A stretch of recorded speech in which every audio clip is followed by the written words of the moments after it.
Ja, og her er så distren i midten NSOI og KOI av første plasser, NSOI av tredje plasser.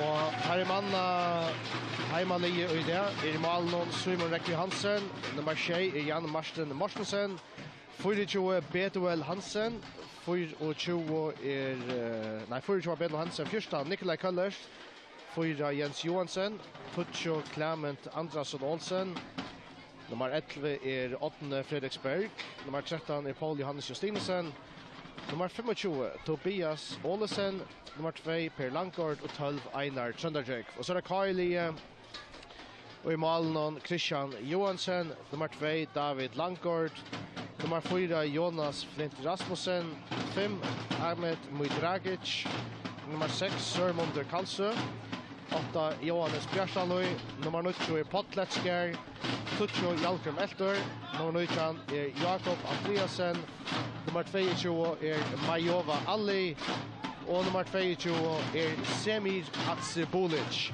Nå ligger jeg tenker den som er Jabansjnon, Kylie først, nummer 6 Soni Olsen, 14 Tore Justesen, 16 Eiga Malverien Meinar Johansen, 16 Nils Paule Danielsen, nummer 21 Hein Klakstein. Det kjenner så i 22 Karsten Hansen, Eiga Malverien, nummer 16 Jan Benjaminsen, 22 Aron Knudsen, 3 Monrad Holm Jakobsen, og nummer 16 Peter Knudsen.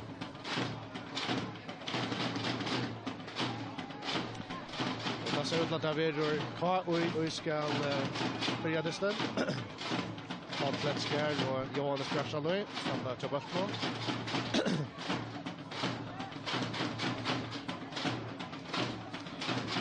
Så sjåvan det verste legger til menneskes er at KOI som der har gjort akkurat er distan eisene, börjar vi Suna Olsen og Bonchen og de virkelige spillere som kan komme inn og vente innom distan til nejut.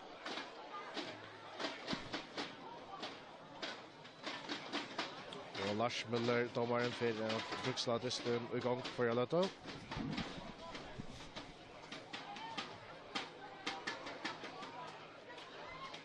Ja, så skjeis det i midten Heseberg linje, men skulle det etnast denne så jeg vunnet hva i det, og så er det jo bare de 4 stigene måneder, og skulle altså etter hente Habe vann av Vujicic i Havn, så er NSOI faktisk veldig vi at i FM-strøyden, for at så frem til disten er det etter at spela. Clement Andersson Olsen, via til Paul Johannes, og så Sørmundur Kalsø og sparska ballen ut. Inkast til NSOI i venstre søya. Så kommer nummer 12, Einar Trønderjøk igjen å tenke det. Det er stå at nesten inn i Brottstein. Nei, vi er heldig at tenke det er stått. Gassåsen kommer vel inn og i Brottstein, og Kai Malverien færre boksen utfra, og her tenker så nummer 25 Tobias Måte litt inn og i Brottstein efter, og får det skaller var nei. Ikke hans at det er bøtter færre stod, det er mye innkast til Kai, og i eier innkast til side dommeren.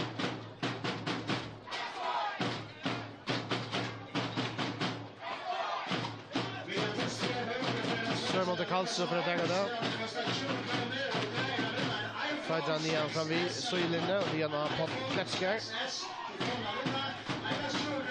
Måste sparska over nian at det var Jolna her, da Majova Ali ut i Vinstrøm. Gjennom at Jalkeli Elter, men her kommer så en enda i midtelen. Her skjer det alltid av alle gang, der Majova Ali takler han. Efter gang det sitter fram, honker reisen i vinteren, Paul Johannes her. Så er det Potletskjær, her inne i Vinstrøm. Og man høkker til Sørmont, og etter en så i beina av innkast til Kavi.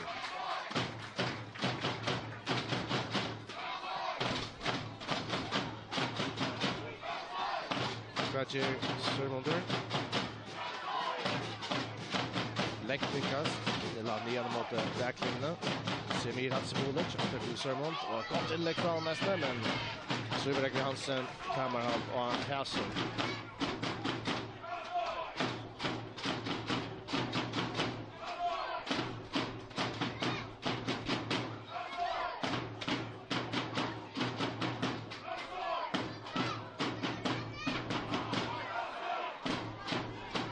Bayern renner på träd. Här var en vinter rundan här för några kött. David Langgaard här bjar av. Vi har kommit fram i, men det är så att säcka över. Och och tar inkast till Anna Soyesen.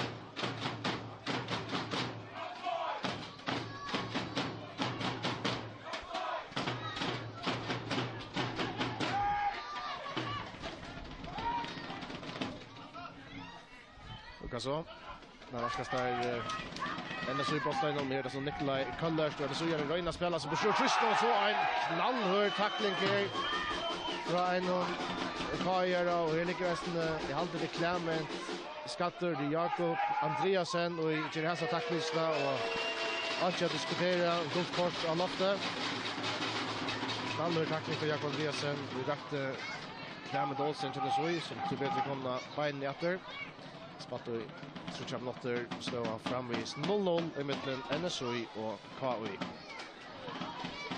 Jens Johansen stämmer Baltonon. Frisparker stått i Bygringston. Lite så helt nummer 2 Per Lankart taggade.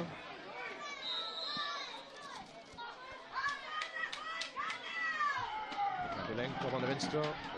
Sörmen de Kalse skallar han ut fra och tar blir inkast till NSOI. Läkar meter in i KI håll nu till vänster så ja. Här kända jag kastar länk, kastar ner mot botten. KI får skalla borster. Det pop Kletsker. Finner resten vill lägga det semi hans bollar men så gör det på honom. Så det Per Lankort till Paul Hansen Stinsen. Kallers sätter ut till vänster men det checkar väl för honom. Tar vi inkast till KI. Fett av vinter i det och tar fel helst eisne att avvarska spelet. Längt inkast från Sörmen Karlsson. Här såg vi ganska döm om det här bötter där inne och han kastar inkastet men vintern tog han utåt och så blev det inkast där så. Men här var sett spel igång. Per Lankart här till Jens Johansen. Så i dem i högre till nummer 42 Betuel Hansen som jag högra backen. Paul Hansen Stinsen. Så gör det varva där botten. Så det är direkt där håller det ut. Jens Johansen färd här. Till Einar Könterfreck som känner in där Kaj håller. Till Paul Hansen Stinsen. Så. Möjligt att finna klämmen, men till Kajan i förbotten är det Hjalte Melker till Johannes Björsalöj. Och här jag ser att Potletskar var färdigast där här så skulle jag släppa allt med först för du ser vi pura för men valde så helt det att Temjan och så där i början så en rad och fick jag ner honom. Ja, alltså fram vi 0-0 här i Ronavik vid halvt av fram vi Strömminsten men vi får till Hindester och utvarsmål med den HP och Wojciech så.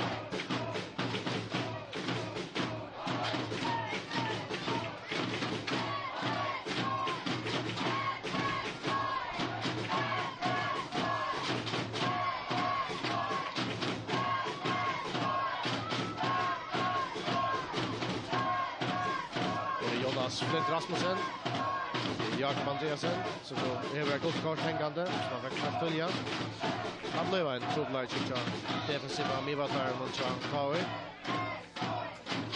Men i allt berglin trobult är att kipa gott avspel här i de första 6 minuterna och det är ganska nära vi vinterna Gerra och en fortsätt för då är helst där bollen vill helt ner i hjörnet vid ett så på där på vi någon och det kan vänta någon ta ner i luften. Är det Majova Ali? Det väljer ofta att länka inkastet längs utjagstaverger. Ner till Jalke Melter. Efter till Majova Ali kan komma in inlägg där Gena nästan ligger fint. Och så vann Biche! Och så bollen färdas fram i Ötlund och att linjevägen här var Vatra och det var målspark till ända så i med fighten läker från Majova Ali in och vanta med Kloetchu igen så i brottsign då.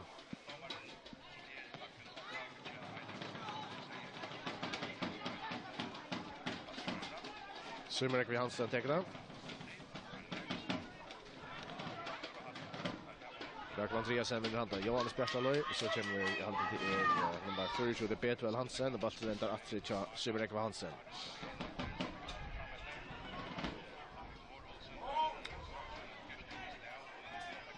Så Per Lankart driver där. Det flärar en KI fram här ja, men varvar bäst med bollen. Det är Clement, Olsen. Det som sånt jag vinter ganska ligger om man emot för det mesta om man emot skrullen någon här men KI hever vinter näka undan. Det är så åtna för det spel. Då är det för bollen in i KI Brasta in. Kallest.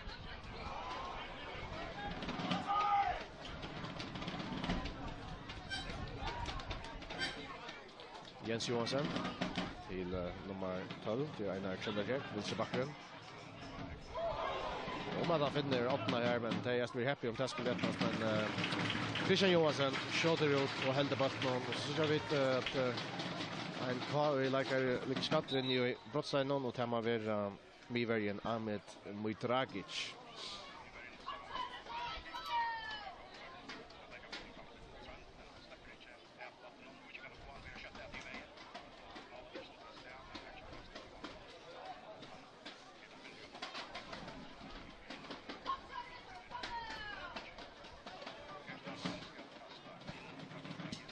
Annars som jag har skilt så är inte några mål kom i hinnon fyra distans som jag spalter löt i en.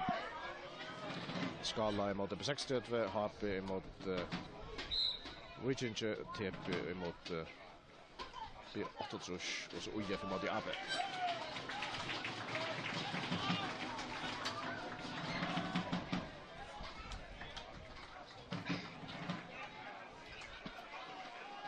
Sörmund och Karlsson är vid inkastningen. Potletsker. Vinner den första. Och det är så Jans Bjärsdal i röjna var färdra honom. Att det är Pott i sätts i Götnen. Per Langkart med sparska borster. Det är så. Han får ut och han har ett NSO inkast och det är reisende.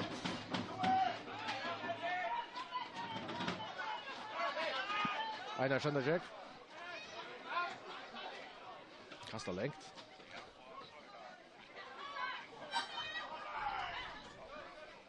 Kallest. Det är väl vi någon omringar av KI-spelaren och färdas med ett frispark. Ska Busta göra frispark här för att ta lat till att det kunde tackla och inte bara nära någon, men så känns som kontakt där så väl att nästan lätta sig och det är så skilla gott. Frispark med så Jens Johansson.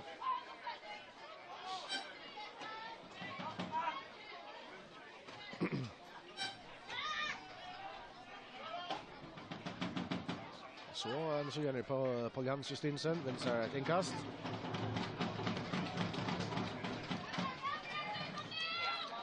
Einar Kjellberg.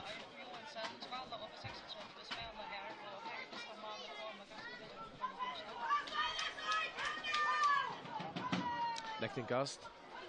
Och så är man ju andra i kök har jag få sparska handa bort till Morster. Annars frattig nu är att Skala över på 60 och Laxi och 8 mål här i touchen mot Farger. Potletsker till strax här. Men nästan gott vägspel från Tobias Olsen. Så är det så.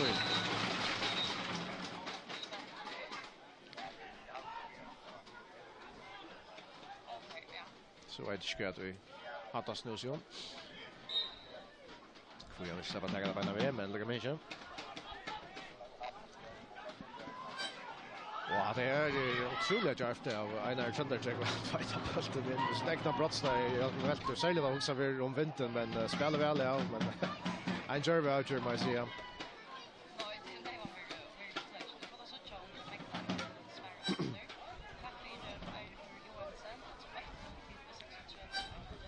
Jens Johansson.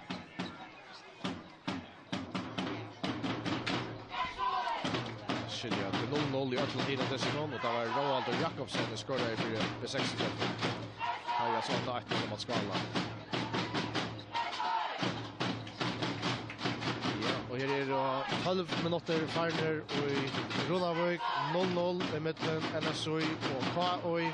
Och framvis på jag efter i första verkliga målmålläggan och det är fruktansvärt fett av vinter och I haltar här till en klarva spel någon näka och det är alltså jag kritiserar spelarna och sen det för att jag vet att det är full väl att kan lösa sig att sparka bollen upp I luften och det är så mycket av vinter och det är ganska väl i så det är och det är riktigt att alla kameran tar av bollen och tar jag flera så det luften i så vinter men som sagt, Anchen Verlu målmöjlighet en löt ner Simon Rekvi Hansen, NSO i Malvergen, og her vatten, inn i Ekne Brottseie, spiller stopp Jens Johansen, som stender snudd utenfor utekker måte.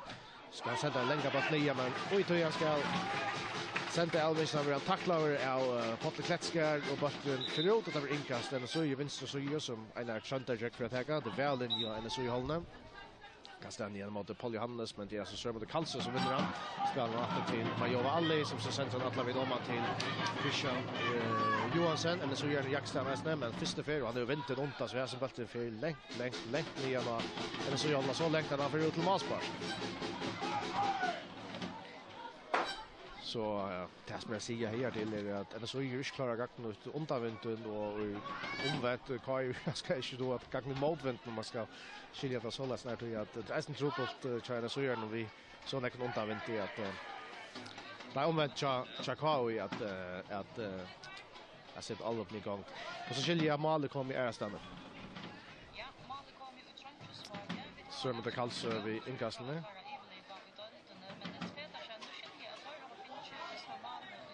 Lektingkast inn og i Brottstein og hva så. Der blir nok 8 fra Fædrersene. Og så skiljer jeg at på 8-trush og laks i 8 imot TP. Det er altså TP som er hjemme av et leg. Frispark. Til Klammedalsen, eller så gjør den trekkende kjøtt.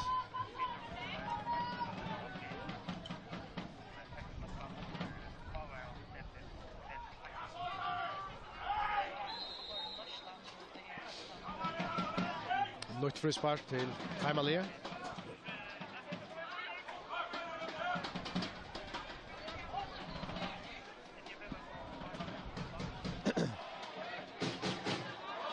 Så är det alltid att här var vinter och måls. Nu är det lite för ända till Brottstein så vant jag nästan att han var tro på det utanför att han kan ta samma deras udda på så eller hänga lopp.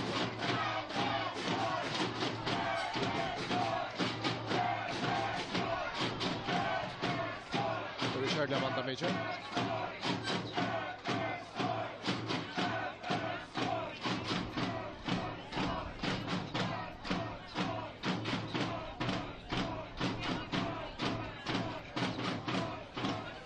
Christian Johansen för att attacka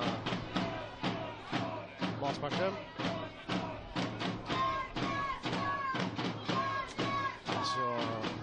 Två mål kommer i Estonfärden som jag har kört.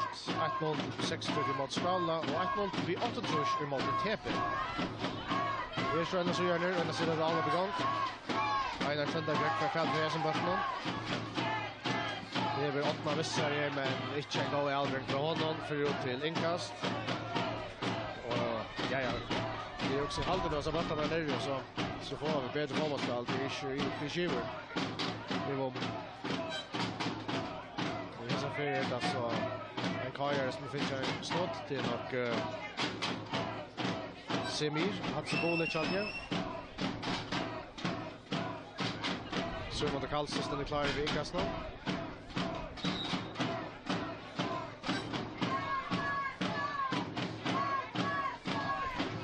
Ektingkast. Pott ska lära vidare. Köllers till Anders. Nej, Clement Andersson Olsen, men ja, gärna på han. Så länka Alvrik och ja, det är ringt. Där må länka Alvrik och så färas det luften att vi kan affära simpla så länge vi lägger undan väl. Jakob Andreasen till Jalker Mester till Majova Alli. Jakob Andreasen efter Jalker. Frispark till Kai. Frispark till Jalker Mester och Kai.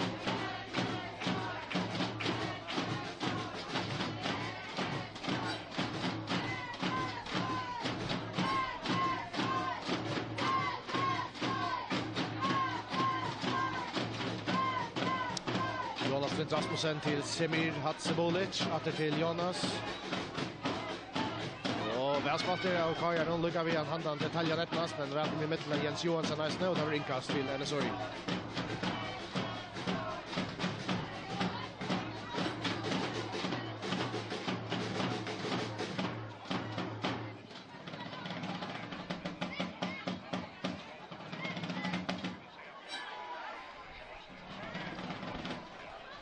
Jonas Flint Rasmussen vi går i Alvering. Det alltid Johan Bjärstad i fält strax ut i vänster. Ut fighter så är rätt så här fram vi en Chem så vi inlägg och David Landgård här och så. Bollen för ut där var Maspark till NSOI men jag får inte all upp här från KOI.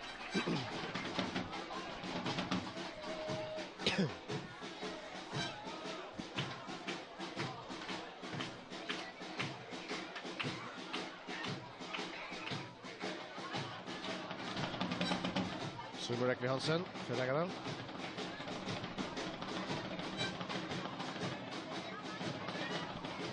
Peter Hansen först kan han göra det så pratar han boll upp i luften och det så gör han stäcker med som och i färna Paul Johannes till Einar Trondheim och till Paul Johannes till Jens Johansson till Per Landgård och åter till Sumurek Hansen. Och andra bollen kan man nästan ända vi får retur och detta så snabbt mittleminerna och 6 meter. På platskar till Sörmont Kalsö.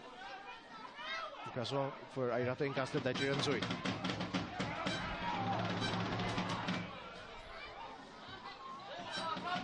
Och här som bollen är vi ut Arne på sparkar så där vill inkast Kai.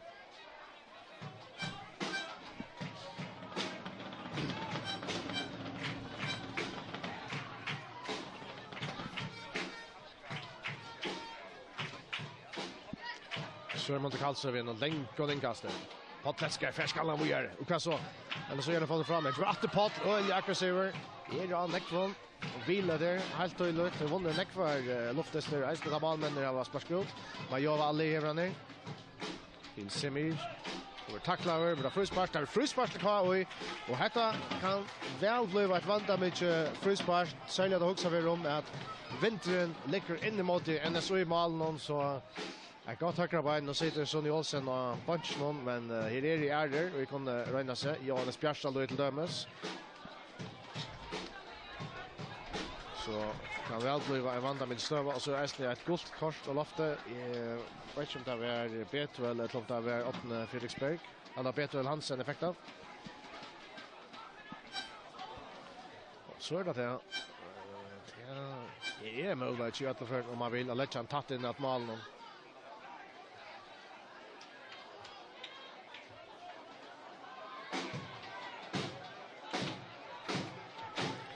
Tack för det här så frispark till K och ute vid Söjlinda men Vinter ligger inne mot NSOI malen så här ber till att sända in mot malen vid neckfärre kraft men det kan sitta och det kommer efter tatt in i malen och vi attar stång och här är den K gör det och till Sörmont Kalsö men han sätter mest som av backlinjen och skallar och tar han bollen för väl att för Malle och där vill Maspark till NSOI och att det är tab tattas av det här på en välja Malmö-like och i som dess någon vill ha spalt och i 20 minuter till framvis 0-0 i halvtid av Berlin. Jag var tro på att jag spelade i vintern men som vi har nämnt det hade ganska sint i själva skylten och jag tror att bollen färdas näck i luften och det är tro på att det så när kommer vinter det Moa som får nya hjörna om det ska vara Legend fotbollsspelare. Det så jag ända törn med kvar Sumurek Hansen Malvern känner så i sparska bort till bollen han blir säntad ut till Asgården. Sörmont Hansen vi är någon länk på linkaste. Är det så David Landgård till kvar där. Kommer lägga ner en så hålla en Thunderjack med sparska bollen och i fötterna och David Landgård där vi inkast till NSOI. Som Einar Thunderjack för att attacka. Han satte väl in i extra roll ut i vänster sida. Ser vi Skyler. Är det så Pedwell.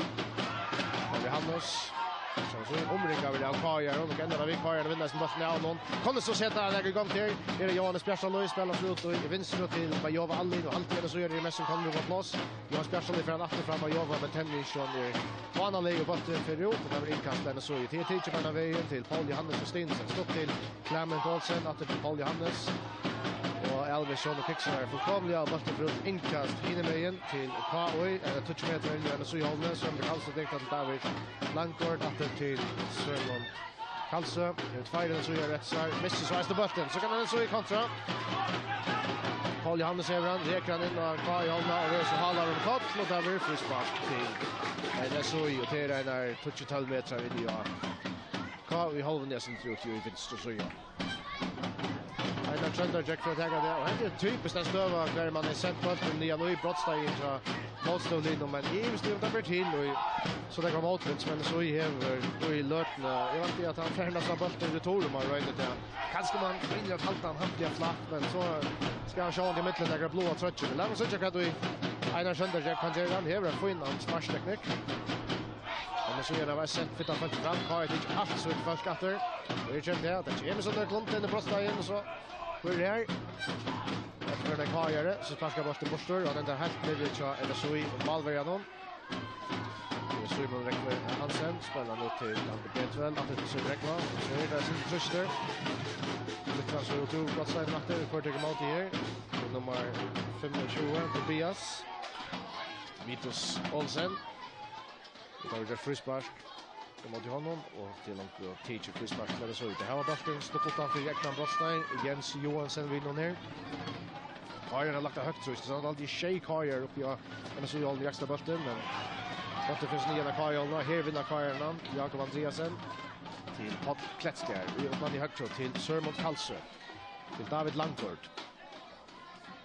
Så vill han tackla över här. Åtta Finsberg och resten så gör det vinna. Han får en akkurat när Chevys vinner Kajerna. Vi har över kopp Sörmont Kalsö och det är skiv och Mata borde vara ett gott kors till Sörmont Kalsö och ta vid i reisene.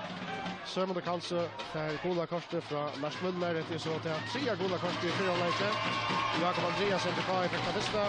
Nu Sörmont Kalsö och annars över Petrell Hansen finns ju 8 för NSOI. Men alltså här är framvägs 0-0 och i Runavik och vi bojar en efter till första verkliga målmöjligheten då men Maria Eskilia tror också fortälja om.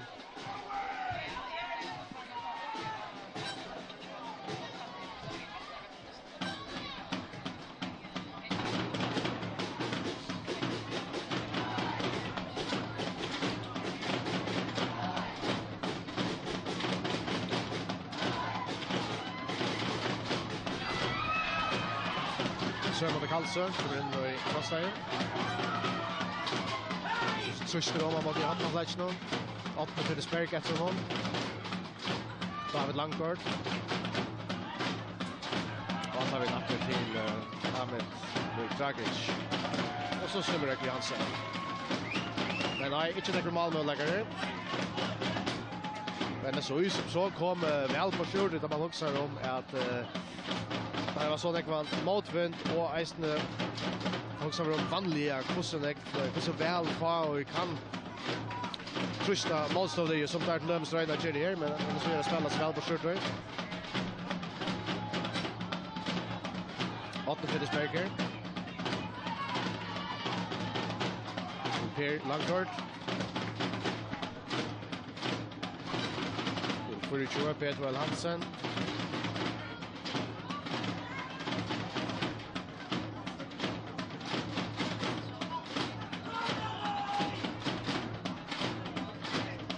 Johannes för en kort. Här frispark i att det gör.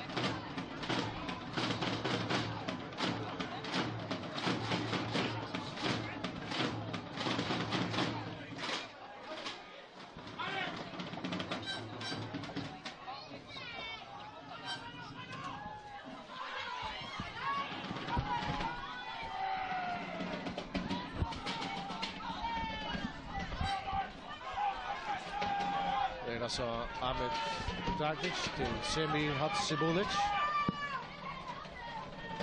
David Langford.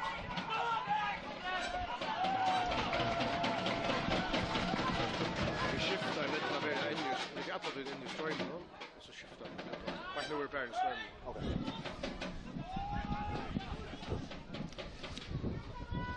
Det är så Per Langford. Anchen verkligen Malmö-lägen. Det är inte så men som jag nämnt flera för vintern nu är det just skjut. Einar Trønderjekk och att är det Sörmont Kalsö som väljer hända bollen upp.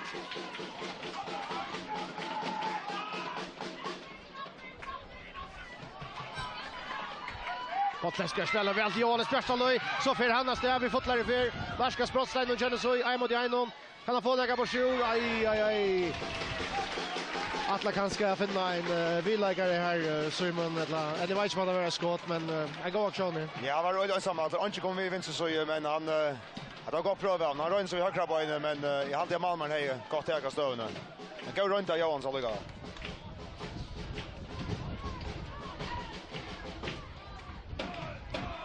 Så det var spark från Simrekman. Sen igen i mitten. Jens Johansson spelar han i med. Jonas mot Rasmussen.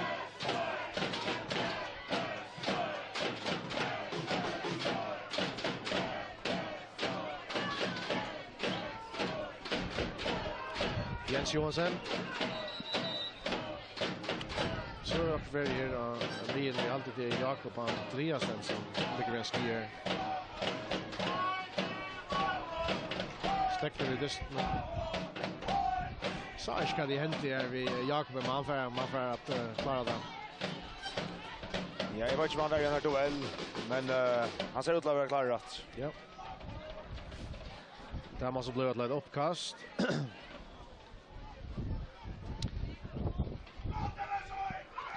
Ja, och Potlesker sparkar han efter till Symrek Hansen kan spela färda och igång där. Per Langford. Efter till Symrek efter till Per.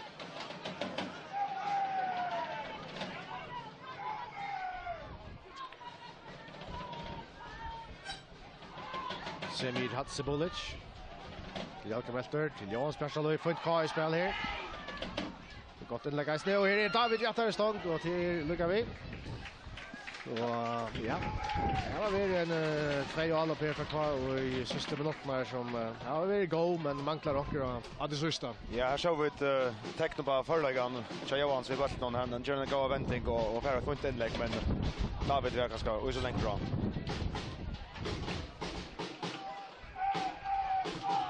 Paul Jannes och Jakob Andreasen, Jakob vinner an, här är så Klämmen. Så pratar Senta 8 för det spärkaste. Ahmed Midraki kör här, men här reiste 8 och så är det Vatsra och jag alltid att det har dömt emot i 8 för det har brukt hånderna. Mario Valli. Efter till Jonas Trent Rasmussen.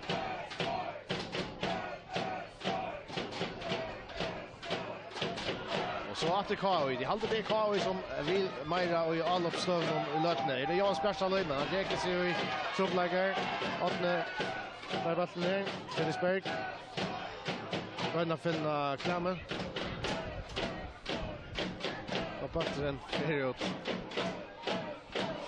Det har vi öliga fire Malmö-läkar och i fyra halvlek och i allt kvar vi vivent någon ganska hävda tro på eller att bruka det att han möjliga firmonen som där här var av toy och men så är alls inte klar att komma ner igen i motvinden här och det är så tro på det som Ja, det vill jag tro på det så vet någon och vi såg att det har vi kört lite hemma att abbat någon. Det är så en så gör nu.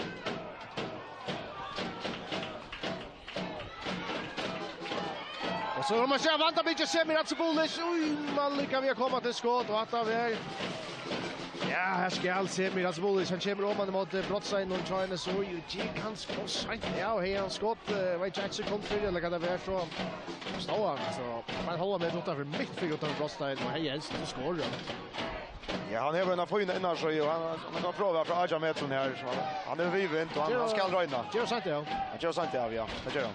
David Langford i vatten här, men det är Jens Johansson i mitten, en egen jäknar i halva, tidsmeter från in i här live, Peter Hansen. Och så var en vatten igen mot Klämmen till Olsen. Han fär hött ja, han läcker han att det och här kommer så Paul Johannes Stinsen. Och ska det här vara botten om man i vinstrum här kommer resten hött och att man jobbar alla som ska lära ut och det här är inkast till NSOI. Så jag tar då gackna ut av vintern här. Motvinter i bollen Lucas så stäcker luften och Klämmen tar kontroll av bollen och får lagt han efter med bollen. Det här är 8 Fredriksberg och kommer i rum att täcka den. Så gärna var flott den här 4-5 mansen och i brottstegen. Så det har bänt allt och att 8 för kastat och längt.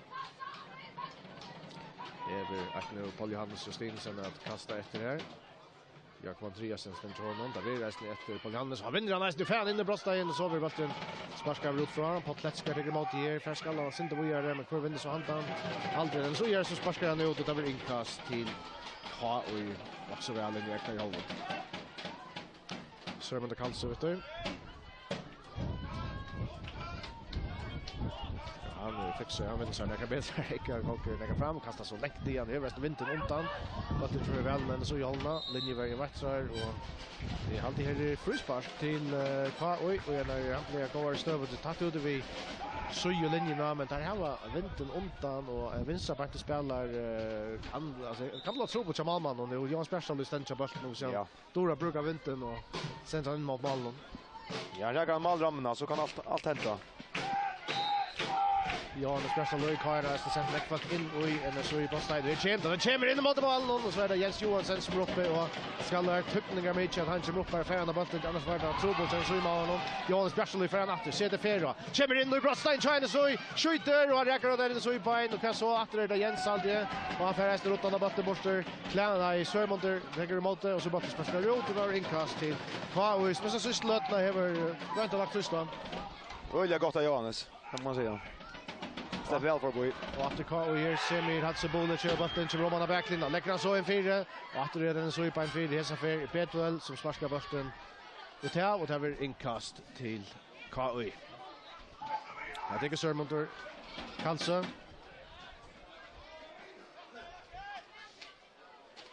Ja, för helst kastat det längt där är en filmans kommer in och en så på stället Chemes det lägger in i bröststeinen. Och att det är Jens Johansson som alltid 3-4 det är att han ständer 4 och genom tutningar med Mikkel Leikloten skallar bollen ut och där blir inkast till KOI som server mot Karlsson för att täcka och så brukslar domaren Lars Müller till att här skoppa och hala och näckla in i bröststeinen och så lyckas som det spelar här. Då lägger han näck 4. Nu Jonas Östner kommer fram så. Ja. Så mot Karlsson för att ta det och kastar han lätt in och igen så i brottsteinen och kvar så faller han bort i första att Lovia för Jakob Andreasen stått där för det ska skjuta David Lankar skjuter läker då den så gör inte finns bollen bort den där gör nu på han så dart nian mot Miene Majova Alli vinner han bollen saxar han så nian att mot en så i brottsteinen här från Paul Johannes så skallar det tor att Majova Alli nian mot brottsteinen och sen det pingpong rätt och fram nu Jalkar Velter och finna en villägare öppna Fredriksberg känner så i mitten. Och så de jobbar alla han är stått in i en så jag har sparkat där och det blir inkast till en så men intens löta här. Ja, intens löta.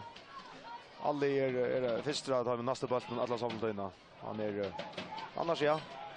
Det kommer inte ordla till där ordla större chanser men det lukar som bränner av framför Malmö. Ja. Alltså framvägs 0-0 här i mitten NSOI och KOI vid spalt i 35 minuter så fram distan i mitten Wichingo Habbe. Och vi haltar så under fram här Strömminchna. Så det kommer som heter här. Öppna Fredriksberg av bollen här. Det är fram i 1 och 5. Så right där sönder Jack Nevi. Och fint en lägg från honom. Och det ligger akkurat där man klarar spelare. Han säger att han för det här. Lägger han fint in och gör inte men Anchen Goller att ta emot det. Det är Jens Johansson.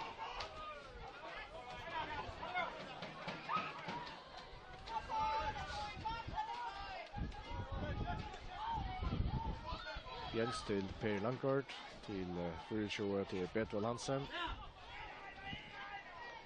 Och så gärna pitcha sig att alla bort här. Lagar så kan det vara till. Att få inte en läck här. Och här är Paul Johannes Justinsen! Oj. Jag ska skåra han ofta på sig. Ja, det är en öliga större chans. Nu så slöt när det har haft två inlägg och här så blev det ordentligt farligt. Paul Johannes som en kan mycket mål på detta. Och öliga god kvalitet så eller så. Ja. God kvalitet tror jag. Att han får nog i bollen alltid som största möjlighet ner till och i dysten och tror jag att här ska så ut till att han sätter. Ja. Det får jag sätta hött han är för in vid målet. Jens Johansson här. Alltså så är det dyster för jag är mitt i Hesberg här och i simpelthen hever fire and så i aborden men så är det inte det. Nej, så är det inte det. Här morgon ja. Så det kan vara att vinterspel ger skjut ösne men Det kan vara ösnet taktiska spelet som ösnet spelar in. Här KI ganska lompa idag och tar för det någon. Brukte samma medicin som NSOI brukte mot KI. Ja, det kan vi ta Lars så in och NSOI. Så KI Alba. Men välkommen i mitten. Nikolaj Kaller som väntar väl vid bollen nästa och så kan man sätta ett NSOI shot all igång. Jag var stå ner. Sen fattar han nej till Jerry Litcher och där ringer skar.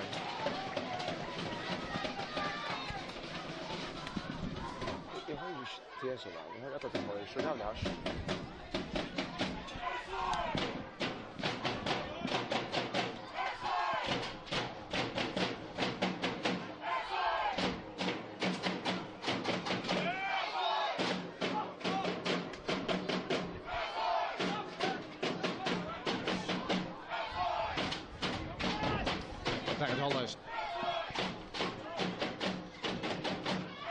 David Lankor till Semir, men Paul Johannes i mitten.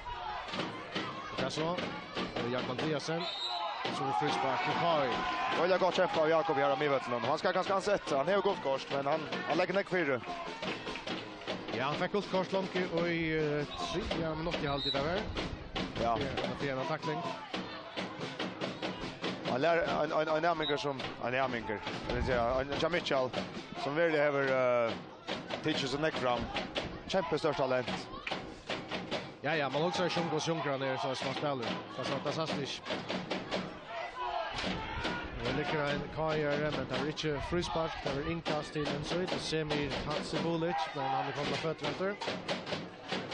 Mucho sett Dr. Farner 0-0 i mitten så i par.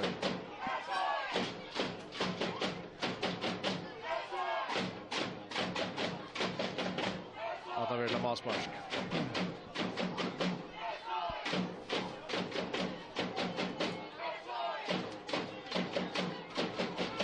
Skulle hända stövan hälsar 0-0 till halvlek så blir det av att söka om en så då bättre gakna ut undervänden. Det är alltid inte kvar i då så.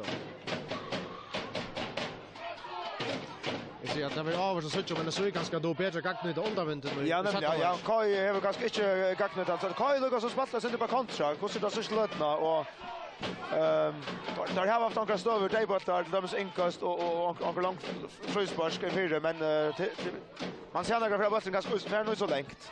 Sporten är Kai ganska då bättre spel motvind. Så kan det så. Ja, det var resten av så. Ja. Här Potter bruks som en station. Jag hade att berglinjen har haft en tro på i fyra halvlek vi att skapa. Det är så Jalkrum efter Björn. Kommer om han backlinda kan få en bollen i fyra. Det här var annars nick för Kajer Boye som Millage var fast för hotmålspass. Fyra lojkar och 6 mer som så Boye.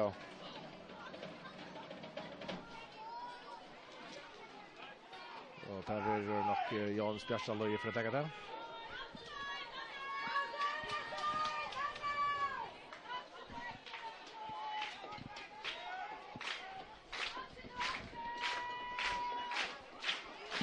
Här är Hotman spark till K och i 5 minuter efter att förra halvlek Johan Spjärsal i teget där. Det kommer väl en fyra och här då först Paul Johannes med kvar först och lasta. Han lever änden i brottsteinen och får en så gör den borster. Han är inte veck än i alla förhand. Semir Hatsibulic kör han back utanför brottsteinen. Men här är flera goler fyra. Så röda där kombineras i jetten affären så går man i vinst och här är Jan Spjärsal igen och gå den lägger. Och så då Einar Söndercheck och så ruttar alltid Paul Johannes system som borster botten kommer igen mot min men här är alltså trist då. NSOI Malmö är det Majova Alli som lytter ner efter. Men att finna Johannes Bjärsson ut i vänster sida. Gera nästan. En mot en och kan lägga sin i brottstein.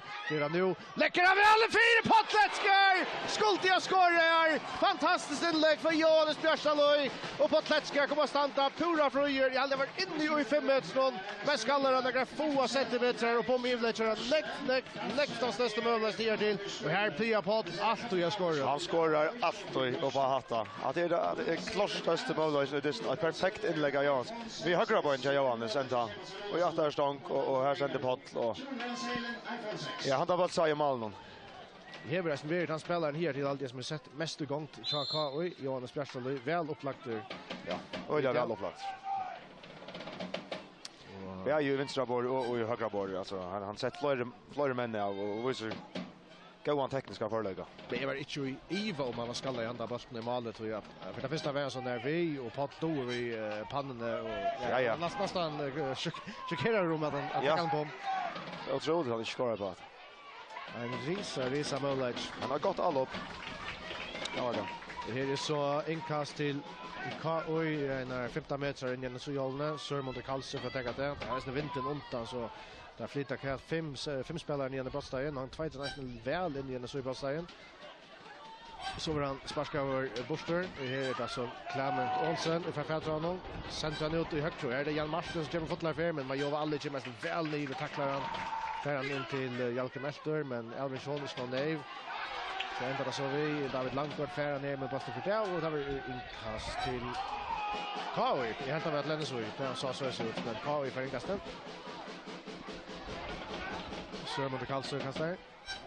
Det blir längt att resa för. Jag vet inte att det inte så längt in jag än så i hållne men han är vint någontan och han kastar ju fram och någontan längt så han kan väl tvåta in i brossen ner för att klara han väl. Och det är nästan i Cameron. Potletskar vinner han och så vattrar linjevägen och att ja, det må vara så att frispark man sen ju offside på inkast så man just ett frispark på Potletskar. Men det är här så stund när tar in satsa på att det är Buster Jimmer hött i ögonen Lauren och så ska han detta ner och man är klar på nästa boll.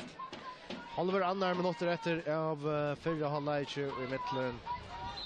NSOI och KOI det är inte för nekver Malmö-läkar. NSOI var lika vi Paul Johansson Stensen kom öliga och inlägga fick onkurs väckna bara inte hött ju att playera den här stön någon han var nära att skåra men han allra största möjligheten vi är för att så det tar vi Jonas Bjärstal och Lejen för Potletska står in i 5 meter någon free men skalla i basten jag vet inte kanske 20-30 centimeter uppom. I'm not ready nu så kastar ett inkast in och i KOI Brassein där till Jonas Rasmussen i mitten sparskar bollen till att det är nytt inkast till NSO. Han ska sista mållägen och i förra halvlek det är när vi inte så långt från hotna flash nu. Han ska ta det vi brottsliga matcher. Einar Chandajack för att kasta för in i Brassein igen Tajeran och jag såg Jack Hoyer som ska lära ut från Brassein och matter. Varför så man åter till Einar. Det var Narskas backlinje, här Kajer rättsar, var inne för plats inlägget där. Räkar Kajer han kan få spurten ut. Nej, det är inte. Han kommer in i brottstegen Jonas. Och så är det nummer första Kalle skjuter med räkar en Kajer över det går stöv halva meter utanför brottstegen. Så är Jens Johansson och Potletska från kamp på bollen. Pott vinner han. Och så Narskas han brottstegen. Och Ferum Kotla var det så ju skopp i halt inte att det är frispark utan för han inte men kunde väl vandra mycket Jens Johansson gör offside där fått för bollen nummer vanten i round nu så gång det hemvägen här kommer plötsligt Ferum spelar vi skulle till halvlek nu 8 Fredriksberg har bollen Clement så Jimmy Jonas Lint Rasmussen i mitten och Clement ger en frispark och emot honom så får vanliga lagtröjen och jag vant att de har lagt en nota 3 det är nästan just vi kör lycka till Liot så sätter vi åter. Det bara vara ganska att det är 40 sekunder. Jag syns det han ska ha i den sista runt här. Frispark ner midringen till Jakob Andreasen till David Langford. Den här kommer Einar Chandajack mitten som är Kalle till Atna Fisberg. Drar in i första förnian till Clement. Han får det Tor. Eller så gör det bara att det kommer nian och Kaj hålla. Paul Johannes Justinsen. Får till tjejan Jan Marsten och kan in i brottstegen. Nej, jag kommer så Christian Johansson ut och teker bollen. Inte gott inlägg från Jan Marstensen. Jag ville fått det nu blev. Ja, det spelar vi skulle hålla. Ja. Och faktiskt väl löjligt det. Går det sätt. Ja. Christian Johansson. Läcker han för fötterna. Chanser. Sparskar så igen och NSU hållna. NSU gör som skallar och Hesse Buster för helt utan hotna. Han för utan hotna och så är skulle Kajen skulda sig om det blir täckt hotna sparket. Jag var inte det som är noter som domar leder att han är färren. Och Johannes tar innan skruva. Vänstra benen. För det så om Lars Müller är large och detta lycka på avgrund hotna sparket. Det ser så ut. Och det var ju som du säger, Johannes Bjärsson över vänstra benen, skruva in mot målen, helst vinter ligger in mot målen. Här kommer till attare stång med Jovalli här med affär fram i någon. Hatta var det 0-0 i halvlek mot Lennesui och KOI åter och till Havnar.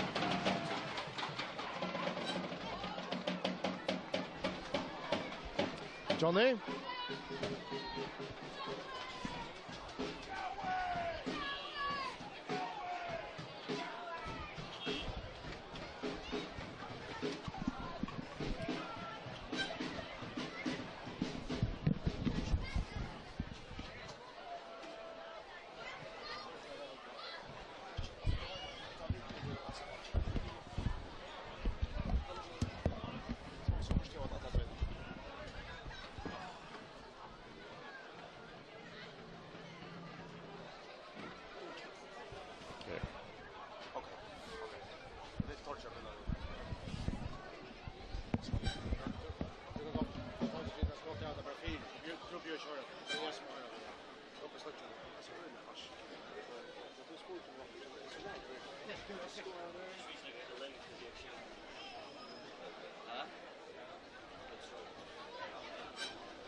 Så här har vi tagit posteravbändansning av Växnum och här har vi denna flytta dame som ska giftas och hon ska köra mål så att straffskott till Meinhardt så där vi camping i Hållaisnum med Meinhardt var sen till Paraguay och Kristina och alltid var där till giftas. Vi räcker nästa år.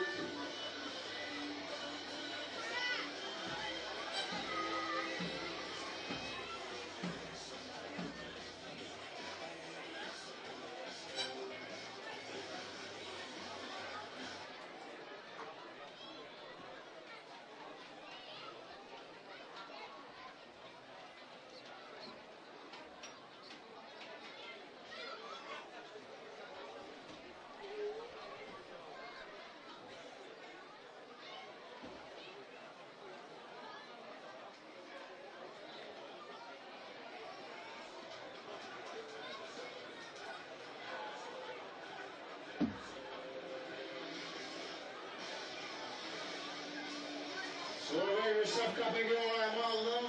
Kristina ska giftas, ska skjuta 5 straffer mot Meinhardt. Johansson.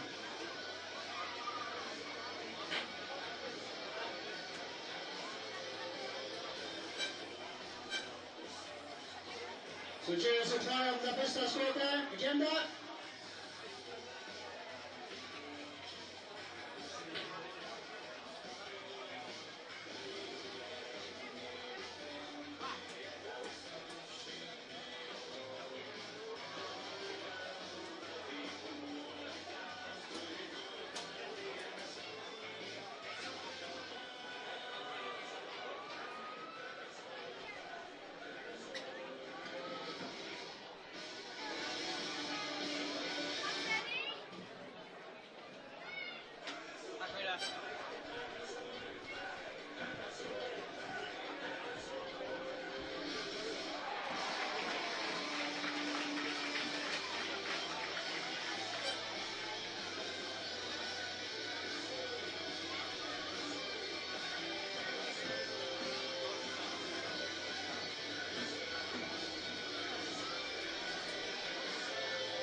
neråt så kör neråt så ska man Jag vet inte det.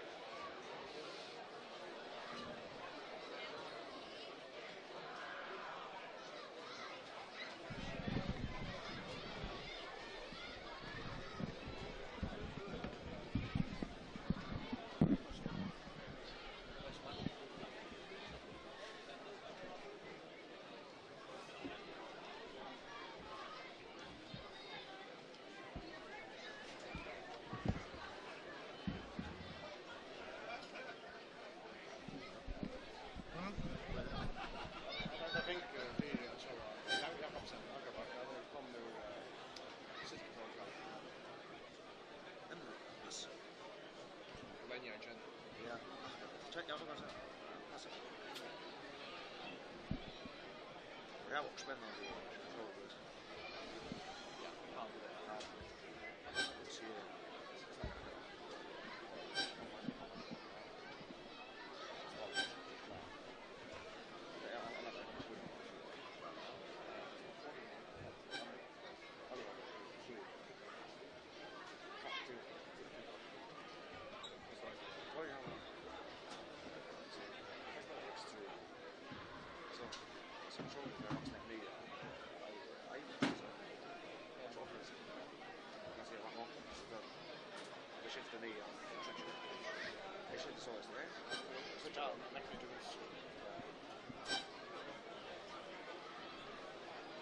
Så kommer spelaren in till fortsättningen i Växjö. Det bästa för är Växjö med Bergen. man vet ju så ju man där. Ja, det har vi så haft så nu för nu förstår jag smaka till det för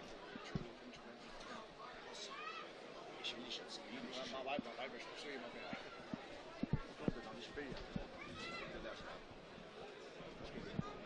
Mest så som helt så man ska in på det.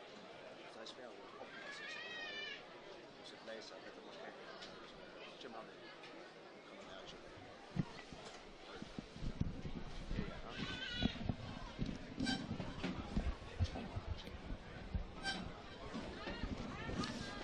Så är linjen vid att komma in där.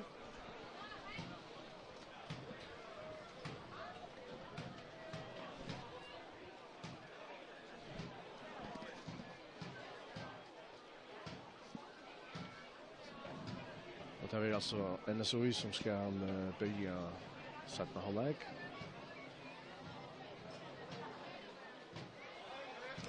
Anka brötingar halt jag när det lie.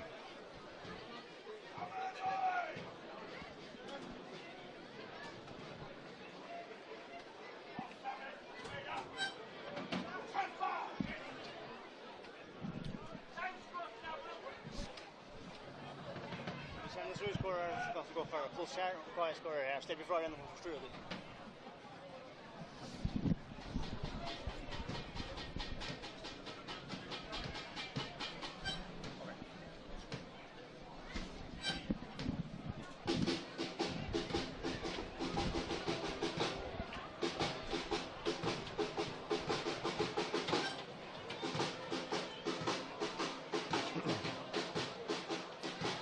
Eisen 0-0 og i Gondadale mellom HP og Viking og det er jo Eisen stora AH her.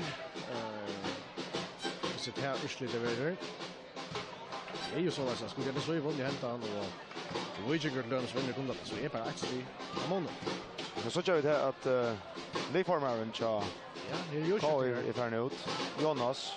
Och Tor Justesen är för innan mig vad den tar justerar på lie. Det är och hinner Eisen nu skjuter lycka ta henne till halt nej ta nej eller nej ta bara kvar ja. Tor Justesen kommer in. Jag fortäller så. Ja, han kommer in den defensiva med vad den. Och Semir för in den offensiva att alltså Tor kommer in samman med Jakob och David Langkort för att vänstra back och Majove i medvärna. Så här är flott. Ja, flott att Nick. Ja, Nick brickar flott.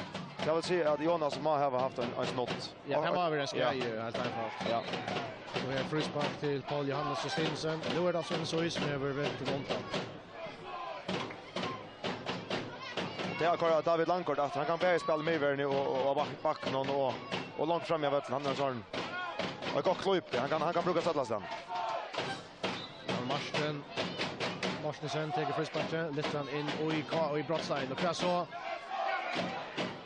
Kajarne får sparka morster, inkast till NSOI.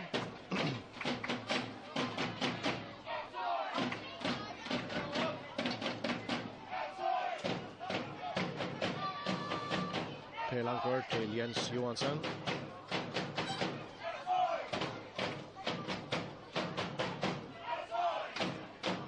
Så förut, där är inkast till Karl.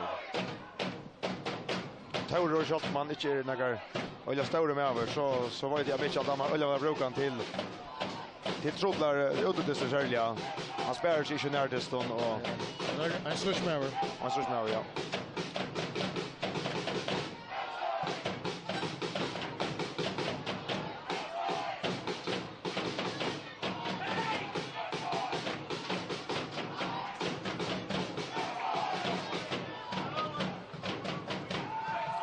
Så Kajarne, men glöjer Johan Spjärsalöj.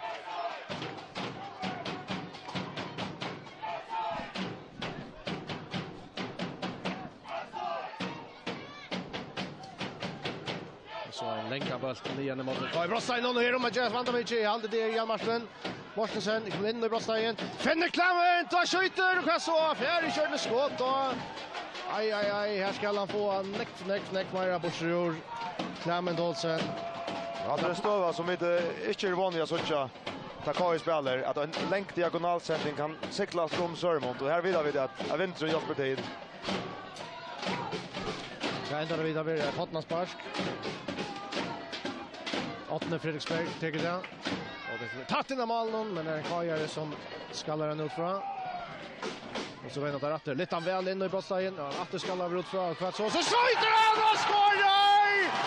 1-0 till NSOI! Och det är nummer 2, Per Langford.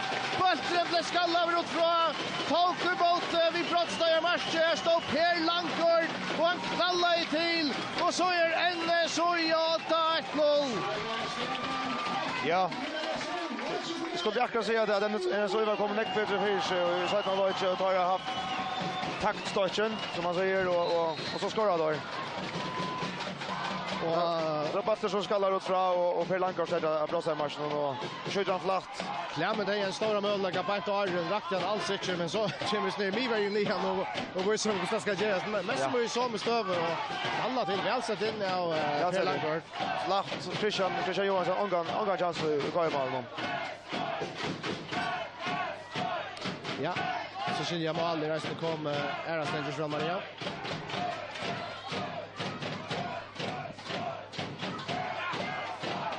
Och Atter är det NSOI som Börn ser med Atter Christian Johansson.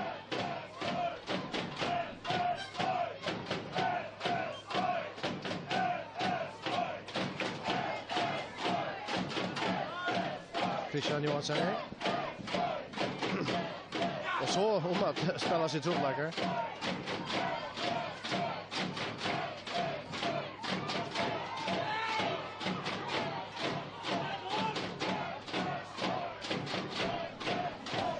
Så skiljer Lennart att 2 mål är från Disney att säga att och i mitten TP och Piotr så står det TP som är 8, det är 8-2-1. Här är den så som är 8 och sätta hållet. Här blir det rätt det. Paul Johannes Justinsen till strax vänster. Lägger sig bort natten till Einar och lyfter alltså in och i Brosstein klämmen till det här med resten med Jova Ali och aldrig det med Jova Ali och vinner han i alla fall ändå vi är en målspark till KI. Ja, Majova Ali, han är till och med som kan matcha klämmen till luften. Fysiskt starkare. 6S, vinner det. Vinnaren kör nästan guldmedalj. Ja, så är det hos KI kan svära att. Det är också spänt på Socha. I motvind nu.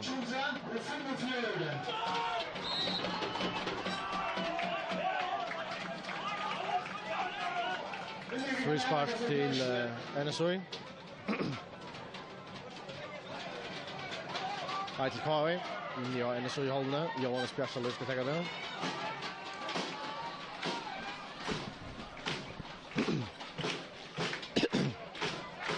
Kajarne flyttar fältet fram. Kanske en 6 man så jag för dem.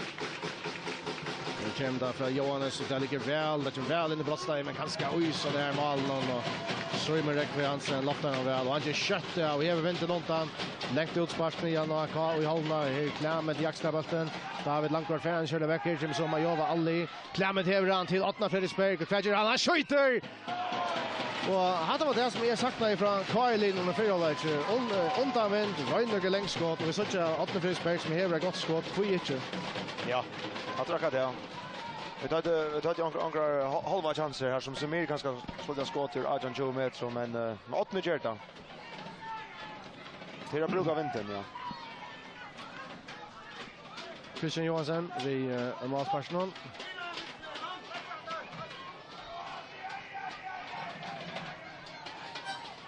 Ja, Martin till Einar Tjönderjek ner mot Paul Johannes Justinsen. Färreisen färre bollen och vinner inkast. Men så är första bollen och andra bollen i ösnen. Har det grammar nu. Kommer öliga väl ut satt mål. Ja, det ska som kan är ganska lite Kjellkar där som mål som kommer. Han kan köra samma så där. Men det kan också spela in att det ska justera och störa på Charlino. Ja, när Josefin. Ja. Potletskar här, glöjer men helt så på bollen och så blir fältet frispark. Det må bara Johnny, det må bara säga vem och han tar in i att utrastning så det är såna gånger. Jag har ju sett la frasakten här, det må bara säga till. Majova Ali till David Langkort. Vill finna Jalgrim men till målskytten Per Langkort och det färdar honom då. Det är chans med andra skott och mål helt men nej, sätter jag väl. Ta malen kanske man är finche. Där är vi hade någon som chop här alltså han är en ständer hött någon ja. Och här är alltså bruksna för det Rengstöv och emot igen så i. Jakob Andreasen har varit någon där.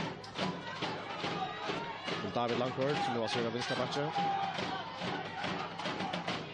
Till Majova Ali. Ahmed Midragic. Potletskar. Det är Jan Spjärsaløy, Eisund till fyra lag i världen. Mest Eisund till KI-spelaren.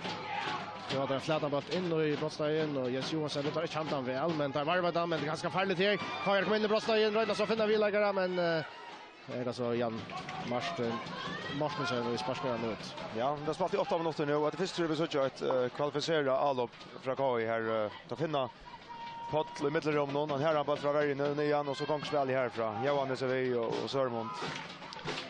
Sörmonter, så helst har väldigt länge inkastet. Nej, stopp till jag Spjärsaløy. Efter till Sörmont så kommer ett inlägg från honom. Det tror väl en skjuter! Semir Hatsibulic, man räcker av en så gör att komma stant igen. Öliga går stor. Ja, öliga stor mål där Semir, men tyvärr för han så räckte han en målstålläggare. Sen det faktiskt in i 5 minuter någon han skjuter. Ja, och här är det 4,5 minuter farner av dessen med NSOI och KI. Det är framväges 1-0 till NSOI. Vi mål från Per Langkort och det var i 2 minuter var farner av sättna halvlek och här till Simon Johansson hade jag vet samtidigt om att det är NSOI som kommer väl bättre ut i sättna halvlek. Så nu att KI var faktiskt en går stöver Semir Hatsibulic in i brottstenen. Men räcker då en så gör i skottstövne men bortsett från att vi kanske uppe och vilka brottstein så känns det. Nej, det är alla uppdrag har haft. Det börjar Bjärkjetne spelar en flätan boll ner till Pott och så gång spel härifrån. Finna Johannes och Sörm mot Utsöjne. Det är enaste färt har vi så är halvfarligare och vi sa inte hålla inte. Men det så ju sig att det allar mesta och det säger att det kan vara ett litet chock för klackningar att en så läx 8 så tolja och i örn hålla inte. Tar Charles Gonfir. Nej, och har i matte så börjar sätta hållaren i utskiftning för att ta Lishi bara Jonas Flint Rasmussen ut. Har just sen kommit in för han så har varit läckvar underblockeringar och Linon Justin här. Det är där en så gör som jag vann och Fredrik spelar nu till högt till till Tobias Ålesen, högerbacken. Dannen som kommer till Ronavik spelaren. Här är den andra Danne, Nikolaj Köller. Och man är vänster till Einar Trönderjek. Här kommer det in kvar i hållna. Så långt om man är vänster. Jan Marsten kan pjåja. Söker efter en inlägg här. Men här är det Sör mot Etsar. Lägger sig sin ut från till Köller. Köller stiver om i högra söj. Att det ska inte bara mittfyra till Tobias Olsen. Och här är det så öppna Fredriksberg. Han kan alltid bjåja. Och det gör han nästan. Kjem så nästan genom inlägg med Räkar och Majova Alli. Och han utan förster. Jag sen till ganska och jonka man land men bollen hånger i luften där för att det här var ju motvind så puck till efter bollen och helt säkert att det Sperk kan vi handen och så spurtar om man nästan ska ha ett guldkort det är för och i distan ner till att han tar bollen i handen och man måste ju ötla för när man narskast. Ja. Nu var man smart att välja lite men nej det var så simpelt fältet det var där för reisen ska sägas men ja man ska inte samla och näka på att Pottelvois styrke, han börjar som att trimma och så gärna och fär helt i bollen och fär fruspark. Ja, det är Jalkar Velter ut i vänster så är vi bollen och spelar långt fram om mot backlinjen till Semir Hatsibulic. Och för så han är David Langgaard visar. Då är så helt att spela in i brottsaren åter till Jalkar men ja, Semir här han ändrar vid Söjlinna. Och fär fram vid Einon. Fär så in till Jalkar som är inne i brottsaren. Läcker han upp för sig skjuter tar Josse men inte gott skott från honom. Och så ända bollen ut i högra så Sörmonte Kalso ser det färra och man mot backlinjen. Här är Martin Etzer och han tacklar bollen där och över inkast till K och inte så lätt från hopparna flatchen och över Sörmonte Kalso och tar det. Ja, där kommer det sitter bättre vi nu. Så shit för 20 minuter så har jag haft det sent. Ja, Semir Hatsibulic här han är ut åter till Sörmont och inne från plåslag inlägg där ger han nu ser med tatt i brottsar match kan skjuta. Och där var vi vinstra på en och tydligt att han är bättre vid höger än vid vänstra och jag skottet från och därför ut länkast. Ja. Sörmont han drar öliga väl att träcka in i vattnet men han som har manklar till det vänstra på en han det är något som man kan förbättra för. Men en öliga donande spelare som har haft gott area till har Tobias Olsen vid inkastnon. Vi har mot Paul Johannes men till Karjans får den första men så gör den på nästa. Gasson Ahmed Mitrakic för Federation åter till Malverian Christian Johansson. Klammed Olsen jagstar Ramsiska Christian gör köttet och han har så mycket press över att han bara sparkar bollen ut till inkast. Det är en så gör när som är alltid har ett momentum mer i mötena. Och tar skilja avskårner så att han nästan fakta där vi läckra Breston. Och öppnar Fredriksberg för att inkasta och Thea Sintur var samma manér som K och i TV och teachen längt det kastas in i brottslagen. Paul Johannes är det här ute i Klämmet Eisner Klämmet vinner den första fästet av att göra och för så att Klämmet kan han skjuta och räcker och en K göra och så provar Einar Trönderjek sig och han som bollen för en 2 meter upp om men en fin run från NSO efter det. Ja. Här var lugga vi att tar fick ökt om stövna och tar här var Paul Klämmet och Paul Johannes har kastat efter och det som är nog så märkesvärt det är att tar för kursen så är Paul Johannes lyckas plötsligt kanten om igen Klämmet sätter sig till backlinjen. Christian Johansson vid Masparston. Igen mot David Langgaard ut i vänster så gör Jalkrum kommer ner försöker färdra bollen till Sten Filip Betuel Hansen men så under Karin gånger sin åter fram nu. Paul Johannes färran. Det är att går stöv och ska sända och man är vänster så gör men är en Karin i mitten. Så man kommer nästan.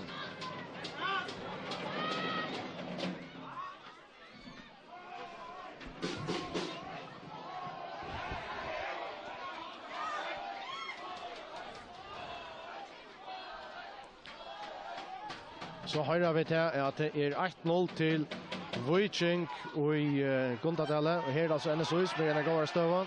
8 Fredriksberg kommer här. Och vi har tacklat att David Langgaard tutningar med Chester kan komma i färgen kontra.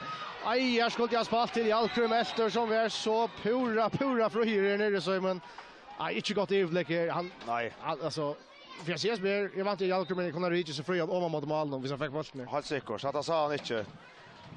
Men det var inte kan han flytta för nu så drogs fruspark som är framan undan. Men här ska Semir Suja Jalkrum. Han just snackar om det. Fast. Men det här matchen för utlötande för första för och i så rävliga lägg om för är spänningen extremer och jag får allt mot dig. Nu restar jag månaden vi ser att hälsa. Nu restar jag månaden. Det är en ölig final. Plus att så jag melda sig centrum i Sverige att skulle det hälsa det andra vet ju nekvätt. Det är nekvätt ja.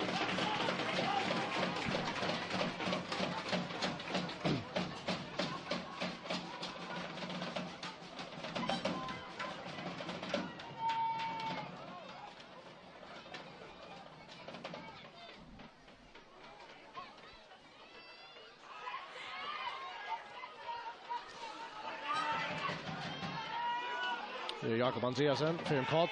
Borde dock fick frispark där för nästan. Frispark till KOI.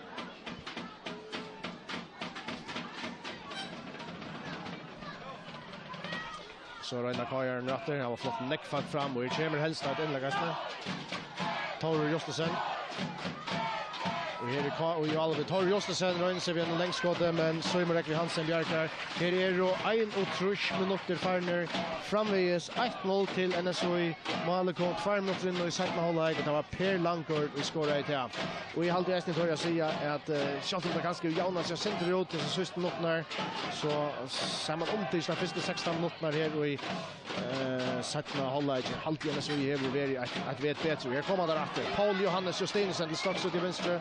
Det är så tacklar vi av Ahmed Midragic botten förut inkast till NSOI. Jan Marsten måste sen täcka kött att Einar Trönderjack så blåser till att det Jan Marsten.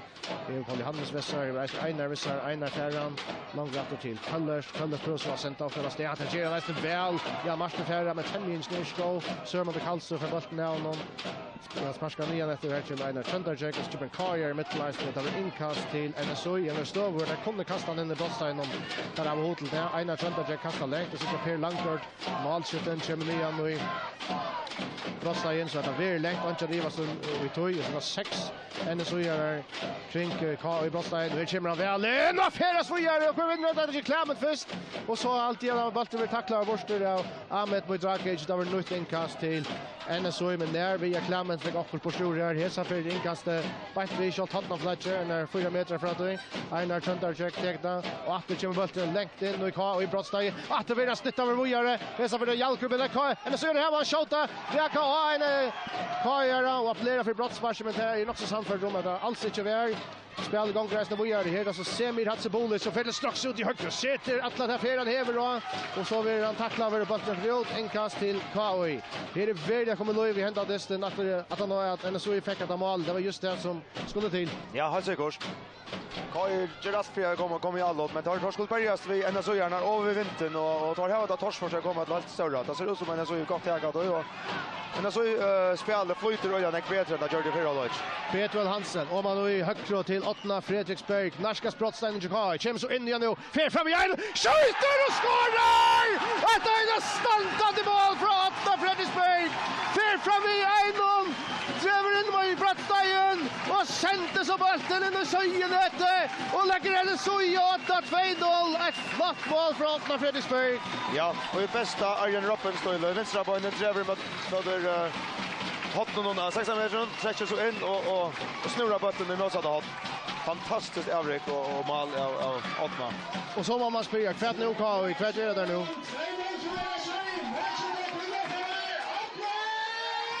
Ja. Det är spårningen. Det är nog inte det vi måste göra. Vi kommer nog att söka en sån Olsen in i det att vi löter det är så det är inte tillvilt att här är ju 8 2-0. Här kommer så näck bättre in i den satt hållet. Ja. Så nämnde man där hade fantastiskt floatande spel framåt till finna 8 i högra vår stretcher in skjuter bollen och långra och det såg jag och vi vet att 8 ger och Mivatlund känner så äter Mivatlund Jakob nu och det såg jag vet. Så längst skott från Klambrot. Alla bollar. Ja.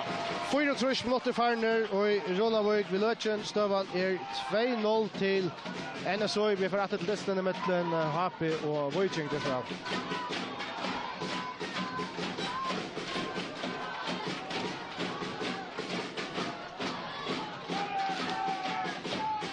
Vi håller vi sjön fram och står med det Potlatskär. Men NSOI är nu öliga rush i Lötjen. Och så pratar Einar från träet. Och det lyckas vi att finna Jan Marsten. Med Ahmed Midragic till Bjärsalöven. NSOI är som det ser ut. Här kommer han ner med en stor runt tröstig. Här är Nekva Gola trötcher. Längt upp i hållna. Öliga grammer. Man ser också längt backa med man igen nu för att vinna bollen. Tar det att Atlas Hamilton. Jag glömde tacklingar. Och när kampstyrst tar vinna allt. Jag har alltid alltså här till tight how very tar klokar och liet man huxar om hur very legend i area. Högt press nian av Kylie från början. Här efter 8 Fredriksberg littran in i Brastein och klass och Ilja Jaffers spel från Ahmed Midragic vi brinken i efter till Malvern. Men som nämnde här har kanske very tar klokar alltså där här var en Ilja Viven och har nästan lagt press högt Allt inte Kajan kommer så lätt nya nu för hållet. Nej. Så där annars som just lätt på det. Ja. Nian och ett med oss då. Det är inte lika på samma måte som det blir jag och alltså efter här och i högra bord han kan träcka in efter och han kan träcka ut tom och här så valt han träcka ut tom och så valde mig Jalkurmester skjuter och han är där vi att Micka och Månen går runt från Jalkurm i efter med Eisnevel Bjarka och Summerek var Hansen hotnaspars till KOI. Vi såg ju nu också att han nu köpte Chakai inte klar han är alltid att är Nils Paul Danielsen som så mycket lägger han ska in. Hotnaspars till KOI Johannes Bjärstalöj för att äga det. Kajan har flott neckfolk in i Brossan känner så gör kämpa det kommer väl för men är resten Simon Rekve Hansen och väl och han helt då och han kör kött av det är välja möjlighet för kontra men kvar färändan här Jerry Marsten han är brottna hinner med igen 8 för Petras ner där Tor Justesen och så kommer Kajan för hinner med här var skont Jalkurmester till strax och gott inlägg från Läsne och så oj.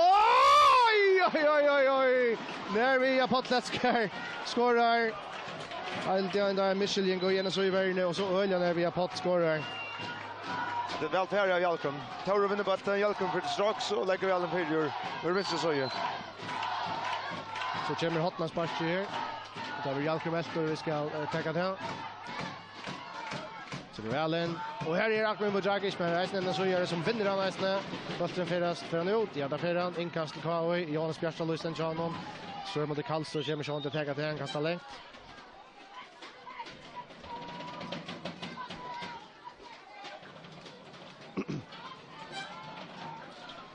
Ja, visst nu har så där spårnar tycker vi om kan tröttning Jonas över för Lee. Ja. Det vill säga att Liseberg för ut och Kai Lucas som nej, väljer han inte vill lägga sten något annat till tror jag så. Så lite hade bollen in att igen så i Brossa in Potletska för Fädra så nej det gör han inte. Så kom där lämna Fädra men det gör Einar inte för Fädra bollen och så en bänka boll nian och ja i hållen. Vad är det med namn? Jag Andreas är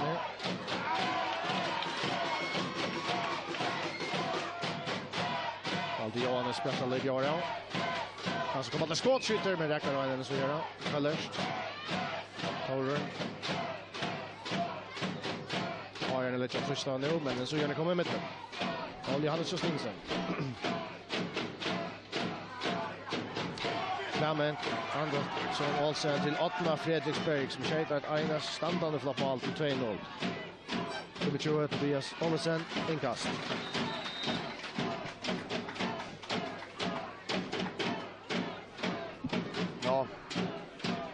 Så jag har att Tauro för Odater och Nils Paul kommer in.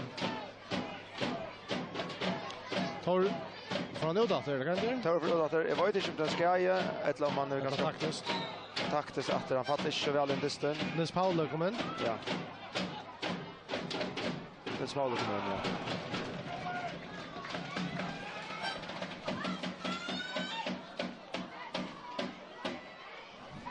Malsparsk till KOI. Ja, Mitchell är ordentligt där så tar ju. Han ska skifta ut. Om man inte nöjd vid average. Nu vet jag om det är. Det kommer det. Ja. Det kan det vara. Nu vet jag inte akkurat eller man närmast något.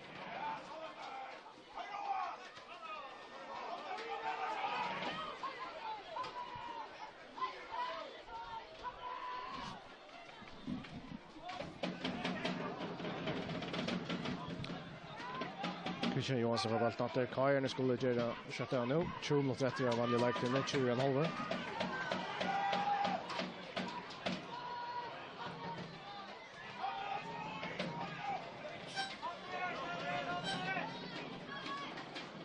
Så har jag på 36 är det 8-2-0 emot Skala nu.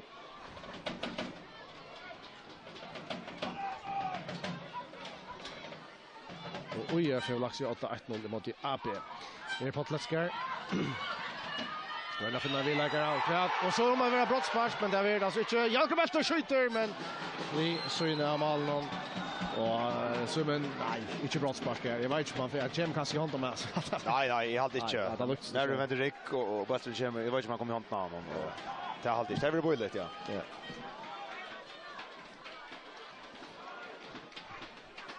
Det blir alltså Sumrek Hansen och han så att jag tror han kan ta.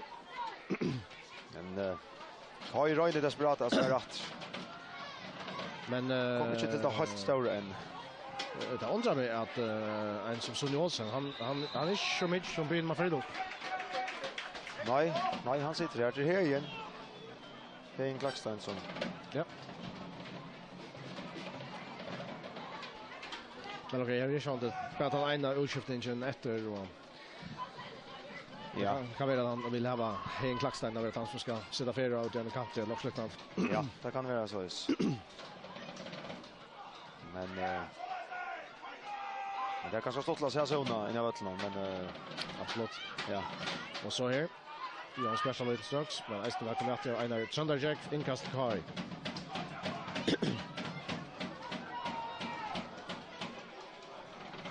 Det var längt inkast, men först kommer Majova ettla. Hatsibulic fram. Nej.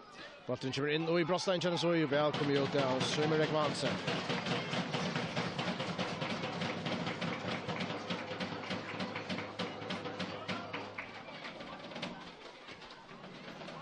Läckt utsparsk, klämmer inte Jackstranda, men han får längt. De har till hin Malbergen, Christian Johansson.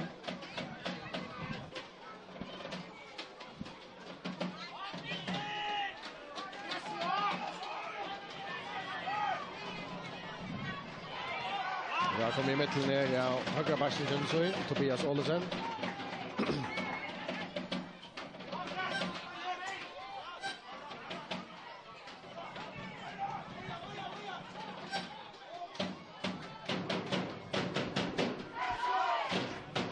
Som vi så tjallar, så räka, det har trobblökar vi räka. Kajarna trobblökar vi räka och någon annan. Som Alvingar på touch 15 meter. Ja.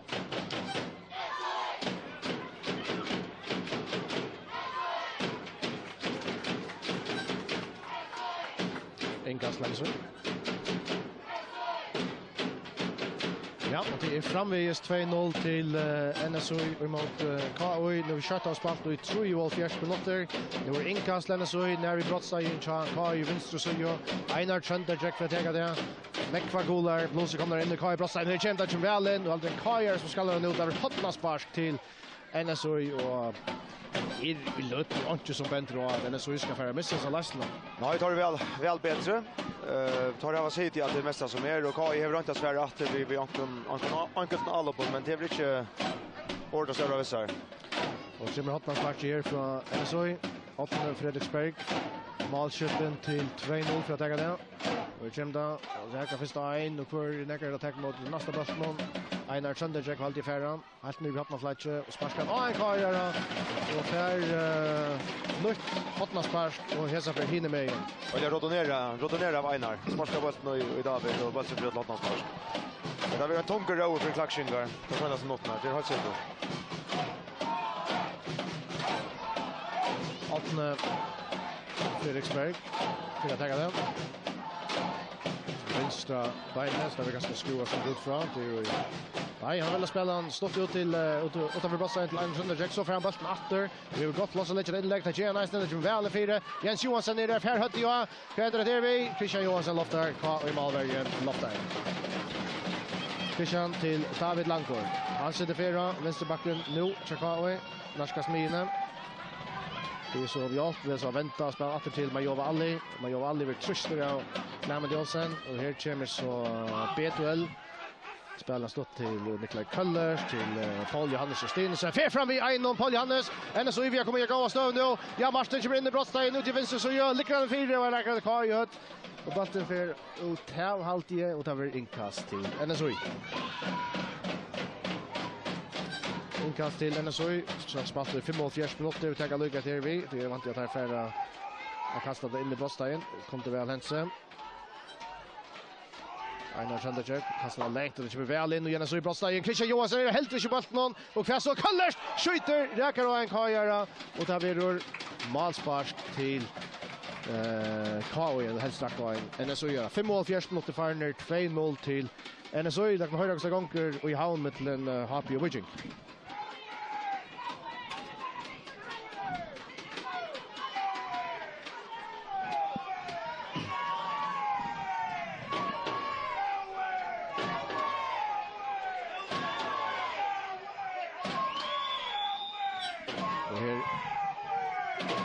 Klement av Böstnon, färran vidare till 8, men så kommer Jova Alli i mitten. Paul Johannes och Mudragic spelar man. Det är så att vinnarna av Paul Johannes, han är så krutstärker och här så är inkast till NSOI. Det är 34 romman, lukar väl så Vegas han inte en tomma. Ja, det är en bröt som. Ja, så utan en bröt.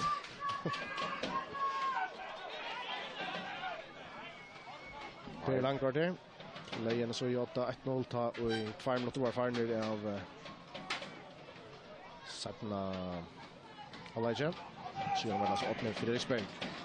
Det får vara första minuter efter vanlig like då. Ahmed Mudragic har bollen ner, eller så gör det här neckfast upp i AK-joggen. 6 spelare alltid. Ja. Och det är sjönande tog att det blir nästan inte till att sparka sig på sjurtrusten och att bollen stäcker och i väntan. Ja, då var väl akakt utav vänster, det kan man säga. Och vi där inne hade förra KI kanske inte fäkta sig på sjur och nu är det så 8 för och Melbrekan hon just brattare. Och skulle ha mål för Revia där. Jag just snacka om det. Och här är gott plats till Jalkrum i efter. För så kan han lägga en gå boll där till Geran ja. Och här kommer Sör mot Karlsö, kan han skjuta till Geran, räcker han så gör att han då hotpass pass till NSOI. Nej till Kai. Ja, ett mål nu innanför den nästa minuten så är det just något natt. Ja. Johannes Björnström. En så ut ett spelchat. Jag vet inte om han. Ja. Det kommer väl in. Klammen skallar ut fra. Vi möller för kontra. Här är väl lägga 2 mot 2 mot. 8 Fredriksberg. Vi fotlar i fjärde. Här vi har match som hinner med igen. För 8 Fredriksberg. Räcker in mot det. Bröstar skjuter med räcker och en kvar. Räcker och en kvar. Skulta vi lägga finns bara på sjur. Jag tror det går väl spela av Nils Paula. Vad kan man säga? Läs och stövna vi all. Absolut. Här han i från vänstra bön och så blockerar han skottet. Det skottet kommer. Kan vara. Ja, gott.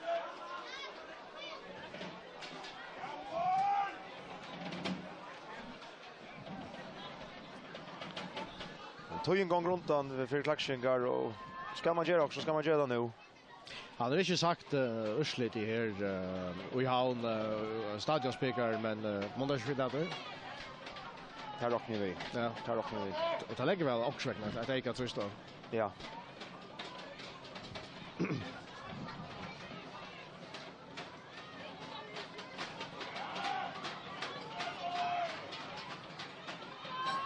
Och här Nils Paula Danielsen så i till bollen. Finner Jalkrum efter.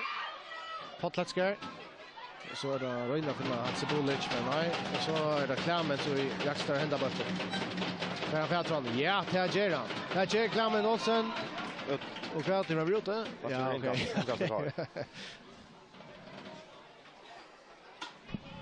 Inkast till Kai. Jakob Andreasen här.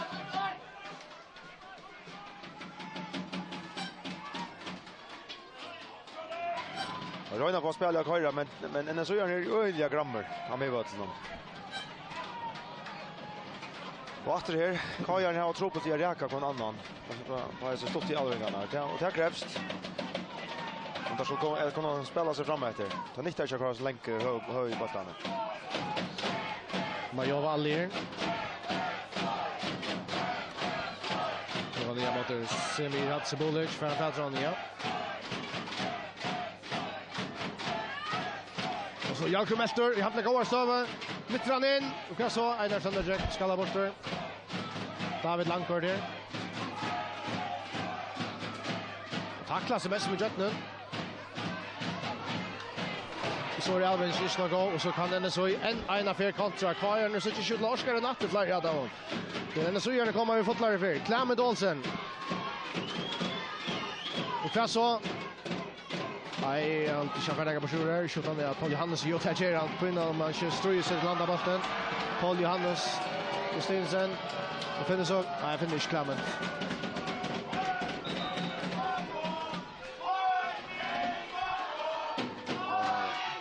David Langgaard finner snott för händerna och i anledning från Paul Johannes.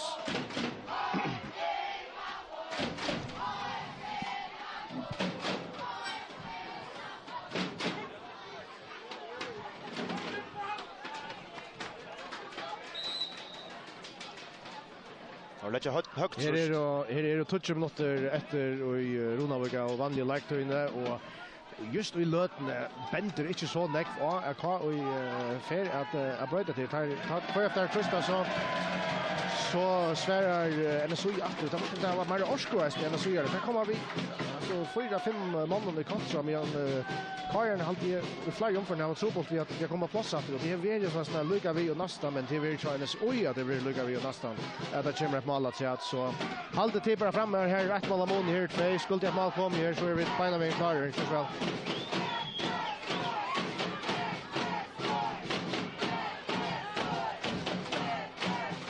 Vi talar så det av fram här ström någon. Ja, det har gjort att jag säger igen. Det är att jag säger det utvarslöst, men nu kom det på det vi som strömmar testen. Ja. Till en analysa och det är detta utskiftningen av Jonas. Han får ut och vi justerar Kajan justerar atlige. Det som händer till att åttne kommer mer in i distan till att Majova har ju tagit an och förhållande. Majova är flott i medvärna. David kommer här och kanske inte lika stark på kropp som Majova och Majova har ju öliga tag åttne släpper träcken om och faktiskt skora och jag har alltid att tutningen av Jonas i medvärna är större än klackskickar till här då. Så jag justerar atlige och ända att han själv Tauro kommer in och så ska ut efter så att det fungerar inte. Ja, så allt för mer eller mindre upploss. Och här satsar Kajan nu tackar defensiva medvallare nu och sätter offensiva spelare in. Jakob Andreasen nu till en Klackstein in.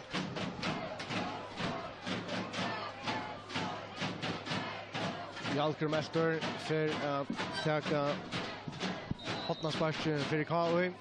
Vi kommer down. Det kommer mot åtta stång. Det här man gör alla i då. Så vi en saxa spark till Räkar i spalten. Johannes Bjärsal och ger Han vill chans. Ja. Så det är så akrobatisk runt här och han säkert kommer ett land i idrott av ett landskap och nu börjar man nästan att man som klackskinger blå bekymrar över om Hasevejer spelar nästan blå skatten och Jonas så färd ut. Och vi klackskinger just alla utskjutningarna och så ligger han. Så det som han matchar axlarna. Talentigt. Men alltså så där som stövnar är ju lötna så som sagt det är en tojetter i havn men så kan det bli en krutester om alla veckor med Witching och Kari. Ja, det är inte snack om det att här är finalen här till kappingen. Och en entertöka av Steppa-finalen. Ja. Så spårningen Maskarna för att flippa ut att alla vikna. Ja, det är spårningen. Men det är alltid ja. Jo, han är rushat så han är klar att spela men ja. Ja, vi var och Boston det där allopstöv så jag vet inte vad det gör nu just när uppkasten där är helst till att sparka bort någon efter till. Kajar som stannar upp i min det kan ni huxa mig för ett lag färda bara back i sidan och det gör det. Kamerata Malspark till NSU.